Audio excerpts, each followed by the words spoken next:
என்ன நான் கூட என்ன பேட்டி கொடுத்தேன்னு சொல்லியிருக்காங்க. நான் வெளியே இருக்கேன் அப்படின்னு சொல்லிட்டு நான் எதுனால உங்களுக்கு நாளை கூப்பிடுறேன்னு சொன்னேன். எதுக்கு நான் யாருக்கு என்னோட போட்டோ வச்சு இந்த டிவி ரெடி பண்ணி போட்டுருக்கீங்க? ஆனா ஆபீஸ்ல இருந்து உங்களுக்கு 1000 பிரச்சனை இருக்கு. ஏன் பிரச்சனை உங்களுக்கு தெரியுமா?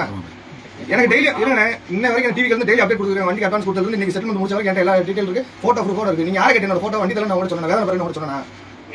அப்புறம் எப்படி டிவில நீங்க போட்டோ யூஸ் பண்றீங்க? ஆனா உங்க போலீஸ் கம்ப்ளைண்ட் பண்ணவா? இல்ல 25 நாள் என் வீட்டு பிரச்சனை இருந்து எல்லாத்தையும் பாத்துட்டு இருக்காங்க. நீங்க எதுக்கு இப்படி வந்து தேவையில்ல வேலை பாக்குறீங்க? உங்களால என்ன வண்டி போச்சா நீங்க வாங்கிடுவீங்களா? ஆனா ஏன் நல்லதுக்கான அவங்க அன்னைக்கு பொறுப்பேற்றுக்கிட்டாங்க, பாத்து தரேன்னு சொல்லிட்டாங்க. சரி நானும் பொறுமையா போயிட்டு இருக்கேன். எனக்கு அந்த இதுல தேவையான விஷயம் எல்லாம் நடந்துட்டு இருக்கு. நான் எல்லாமே அவங்க சொல்றபடி போயிட்டு இருக்கேன். எனக்கு வண்டி கரெக்டா வந்துருச்சு. நீங்க எதுக்கு அண்ணே எனக்கு சப்போர்ட் பண்றேன்னா நீங்க புதுசா ஒரு கார் வாங்கிட்டு வந்து கொடுத்துருந்தா 25 நாள் வீட்டுக்கு சாப்பாடு என்ன பண்ண கேட்டு வந்து வாங்கி கொடுத்துருங்களா? இது உங்களுக்கு தேவையான ஏன் பிரச்சனை? நீங்க எடுத்து போய் ரோட்ல வருவீங்க.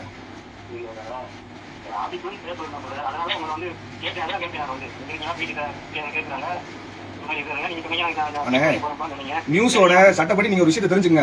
ஒரு போட்டோ வெளியிறதோ ஒரு வாய்ஸ் வெளியிறதோ என்னை கேட்காம நீங்க வெளியிடுறது மகா தப்பு. நீங்க என்கிட்ட பேட்டி கொடுத்துறீங்கன்னு கேட்டீங்க. ஃபர்ஸ்ட் நான் என்ன சொன்னேன்? ஆனா இல்ல நான் இதனால பேசிட்டு கூப்பிடுறேன், எல்லா வேலையும் பேசிட்டு இருக்காங்க அப்படின்னு நான் தான் உங்கள்ட்ட சொன்னேன். அப்ப யாரை கேட்டு என்னோட போட்டோ வச்சு வீடியோ எடிட் பண்ணி போட்டீங்க வாய்ஸ் ரெக்கார்டோட?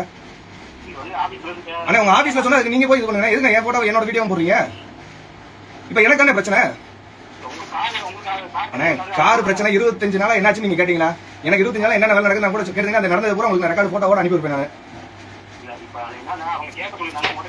கேட்டீங்க, ஓகே கேட்க சொன்னாங்க கேட்டீங்க. அது எதுக்கு நியூஸ்ல பப்ளிஷ் பண்றீங்க?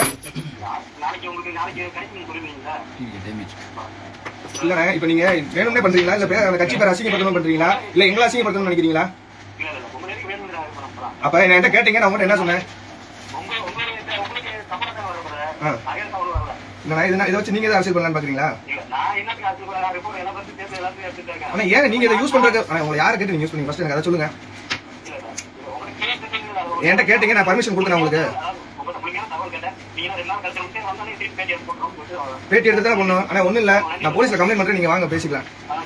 சரிங்க, உங்க பேர் மாணிக்கம் தானே? நியூஸ் தமிழ் உசிலம்பட்டியா? சரிண்ணே, நான் கம்ப்ளைண்ட் பண்றேன், நீங்க அங்க பேசிக்கங்க.